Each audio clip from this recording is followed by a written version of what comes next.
नमस्कार, मैं हूँ शिवानी और हम देख रहे हैं एथिक्स का जो हमारा 70 डेज़ का चैलेंज है उसमें आज हम डे 48 वाला क्वेश्चन डिस्कस करने वाले हैं।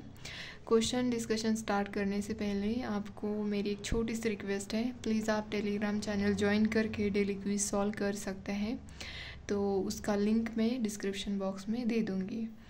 तो चलो आप देखते हैं कि क्वेश्चन क्या है। All person ought to endure to follow what is right and not what is established. ये अरिस्टोटल जी का कोट है, तो इसको हमें डिस्कस करना है। इसका मीनिंग यही है कि सभी लोगों को मतलब जो सही है उसको फॉलो करने का प्रयास करना चाहिए, ना कि जो ऑलरेडी इस्टेब्लिश है उसको फॉलो करना चाहिए। तो यही इस कोट का मीनिंग है। तो देखते हैं, मैंने यहाँ पे इंट्रोडक्शन में लिखा है, the above quote by Aristotle means that people should be guided by honesty, truthfulness in taking decision and they should not follow something only because it is the establish norm even when it is wrong.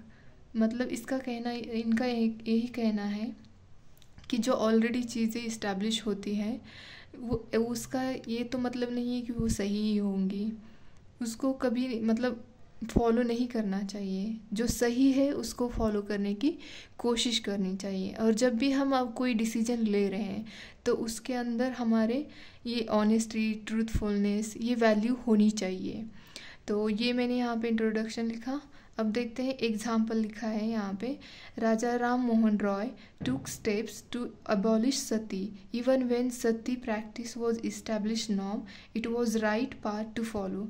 मतलब जो सती प्रथा थी वो पहले से ही establish थी, लोग उसको मानते थे। वो अगर वो नहीं करेंगे तो क्या बोलते थे वो, कोप हो जाएगा, इस वो अशुभ माना जाता था उस चीज़ को अगर सती प्रैक्टिस ना फॉलो की तो, क्योंकि वो लोगों का बिलीफ ही बन गया था।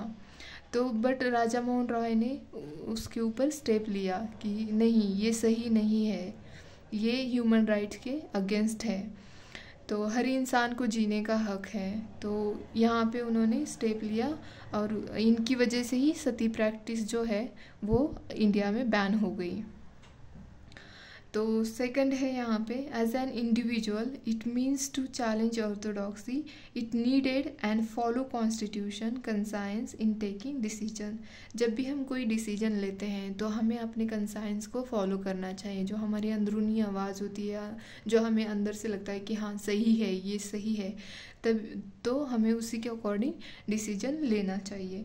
जहाँ पे यहाँ पे मैंने एक एग्जाम्पल दिया है, Edward Snowden's act of whistle blowing. ये जो स्नोडोन्स थे इन्होंने विसल ब्लोइंग की थी, जो यूएसए की एनएसए जो एजेंसी है उसका पर्दा इन्होंने फाश किया था।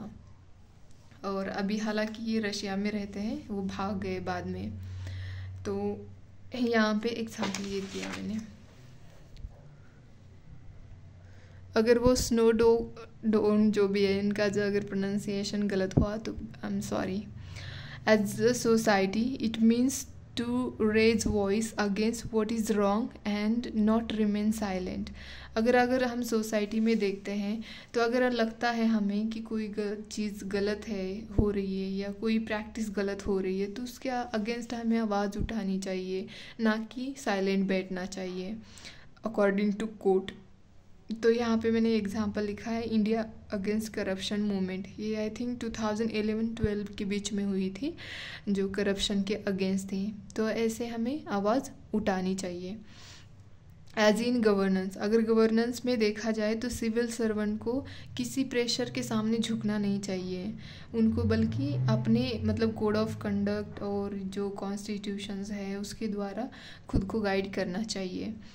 तो एग्जाम्पल यहाँ पे मैंने IPS डी रूपा, इन्होंने मतलब जो पॉलिटिकल नेक्सस होता है और जो करप्शन होता था बेंगलुरु प्रिजन में, तो उसको एक्सपोज किया था इन्होंने। हालांकि ऐसे ऑफिसर बहुत कम होते हैं जो इतना मतलब इतनी हिम्मत दिखाते हैं। ये कोई आसान काम नहीं है कि पॉलिटिक्स वाले होते हैं उनके अगेंस्ट जाना, बहुत मुश्किल है। तो ये यहाँ पे लिखा मैंने, लास्ट में यहाँ पे कंक्लूड किया है कि the above quote is similar to what Theodore Roosevelt had said the best thing in any moment of decision is to do right thing always and worst thing is to do nothing। तो इनकी coat के द्वारा यहाँ पे मैंने conclude किया है।